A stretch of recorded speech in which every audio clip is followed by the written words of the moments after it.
What's going on, everybody, and welcome back to the channel. Now today we've got Australia's best playing 11 for the T20 World Cup, in my opinion. Now this is probably the squad the playing 11 will go with most likely. If you haven't seen, I did do a best India playing 11 a few days ago, so if you haven't, go and check that video out for my best playing 11 for India. So yeah, definitely go and check that out. But hey, if you guys are new, subscribe.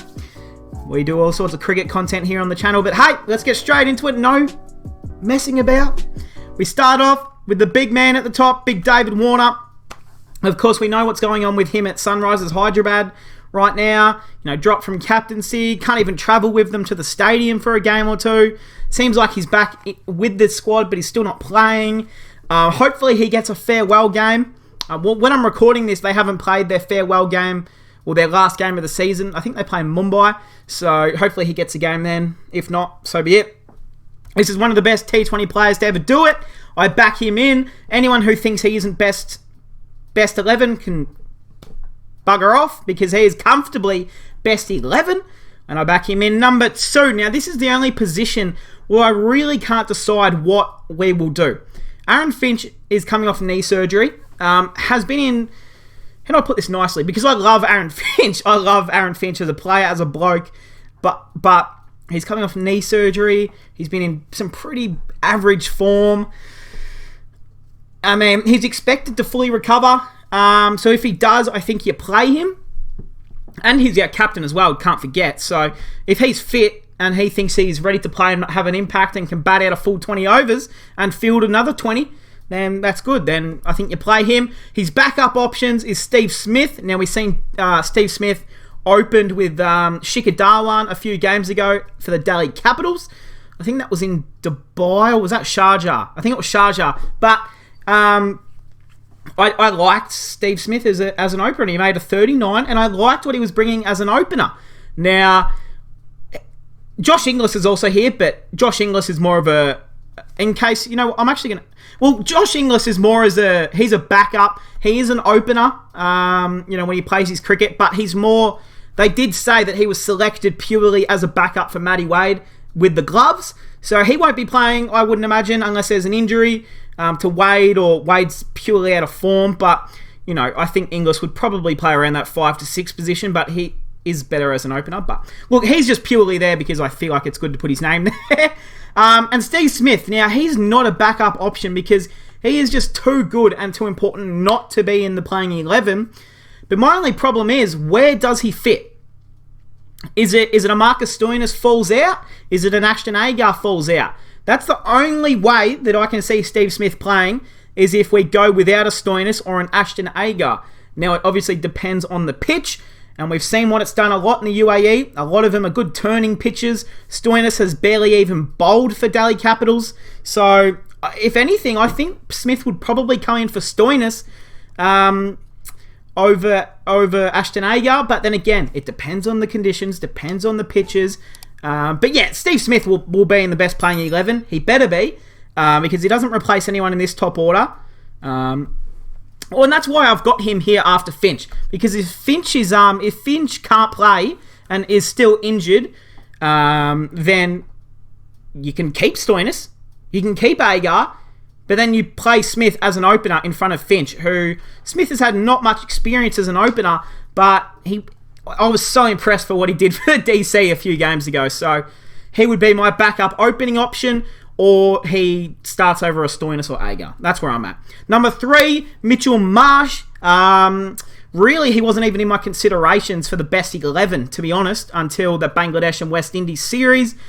Was by far our best batsman in both series on a lot of spinning wickets, which a lot of the UAE wickets will be like as well. A lot of slow, staying low, spin-friendly pitches. So he is absolutely... my guy there at number 3, no doubt about it. Number 4, we've got G. Maxwell, the big show, the man. Is currently batting at number 4 for RCB. He's hit about 350s in a row. And then he actually went out, as I'm recording this, he went out in the most recent match for 40 off 25. Was run out by Kane Williamson. But he is in some great form at number 4. And it's finally the selectors have played Maxwell where he should be. Glenn Maxwell is not a number 7. He's not a number 8. Like, I don't know why he's been batting there most of his career, but Maxwell is a number 4 or a number 5 at worst. He's a number 4. And he's proving that for RCB. And they also, well, that's because George Bailey is now the Australian selector. Hence why Maxwell's actually playing in his proper position. But supposedly, the Australian selectors told Glenn Maxwell, if you can play at number 4 for RCB and do well, then you'll bat at number 4 for us. And he's doing that right now. So, happy for him. Matty Wade at number 5. Obviously, no Alex Carey. Our only other person who can use the gloves is Inglis. And he has been told that he is purely backup. So, Matty Wade is in the 11. Whether you like it or not, I like Matty Wade. So, I'm happy he's in the squad. He deserves it. The little man, even though he's probably taller than me. But wicket keeper at number 5. Again, you could bring in... He has opened a lot in his career as well. So, you can throw out what you do with him. But I think number 5 or 6 is probably about right for him. Number 6, I've got the Hulk, the Stoin. Now, again... Smith could easily replace a Stoinis. You drop Wade to 6, you play Smith at 5, or you drop Marsh to a 5 and play Smith at 3. There's a lot of these different variations, and honestly, I think Stoinis will miss out. Because Mitchell Marsh can bowl 4 overs, it gives us that extra pace, and Stoinis, he hasn't been bowling a whole lot for DC, so I think Agar's a bit too more important with that extra spin and different option to spin the ball than Stoinis is for another paceman. So I really think Smith will probably play in front of Stoinis. They'll put Wade at 6, they'll put Marsh at 5, and then Smith at 3. I think you leave Maxwell at 4. So I imagine that's what they'll probably do. But yeah, who knows? It can be really thrown up in the air. 7, Ashton Agar. Again, extra spin option. Decent with the bat. You keep him in there. Paddy Cummins at number 8. Of course, it would have been great experience if he was with Cole Carter right now, playing on these pitches, but he's an absolute world-class bowler, batsman, fielder, so it doesn't really bother me too much. Mitchell Starc is absolutely in my best 11. Number 10, Adam Zampa. I've gone with Zampa over Swepson, just purely off experience. And number 11, I've gone with Josh Hazlewood, which I didn't think I would do, but he is bowling tremendously well for CSK in the IPL right now. And I think Hazlewood knew that. I think Josh Hazlewood knew that I've got to go and play the IPL for my CSK team and prove to these selectors that not only do I deserve to be in the squad, but I am definitely best 11. And my word, he is. So I had Kane Richardson in front of him. Hell no, not anymore. Josh Hazlewood gets my 11th position for sure. So the reserves at the moment, Josh Inglis, I've got him as a reserve here. Obviously, I've got him up here, but I've purely just got his name up here to kind of show that where he can play. But again, we can just remove his name because he's not going to be playing there. Inglis, first reserve. Kane Richardson is that extra seam option. Now, we've only gone with the one extra sort of seam option in our squad because obviously Marsh and Stoinis can both bowl 4 overs. We've got Swepson as our backup spinner. Maybe he could come in as a second spinner in some games, but again, we've got Agar who can bowl 4 overs, so you never know. And Dan Christian is the other reserve. I think he's actually like an actual, bench, backup player. I don't think he's actually in the 15-man squad. He's like an extra. So yeah, I've just purely put his name there. He isn't playing too well for RCB at the moment either. Can't make any runs. Did well with the ball against Sunrisers just last night as I'm recording, but look, he hasn't bowled well, hasn't batted well. I think he's there purely as backup. He's just there to be around the boys and bring the winning culture that he brings, as we all know. So, hey, that is my best 11 for the Australian team. Now, again, the changes that I will probably happen, obviously, let's say Finch is fit, he plays. That means you go with a Smith at, you replace Smith with Stoinis.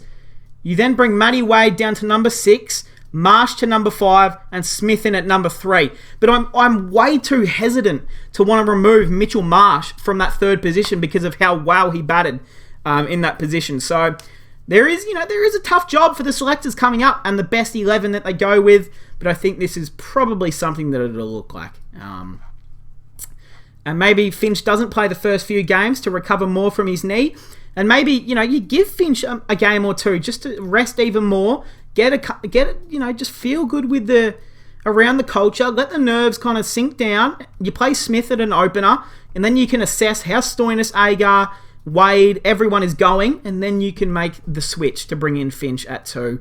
And then Smith down at 3 or 4. So, hey, that's just what I'm thinking at the moment. Let me know your best 11 for the Aussie boys. If there's any other 11 you guys want me to cover before the World Cup starts, definitely let me know. Otherwise, I'll just, finish off with India and Australia. But hey, that is going to cap it off, guys. I hope you guys enjoyed, and I'll see you guys in the next one.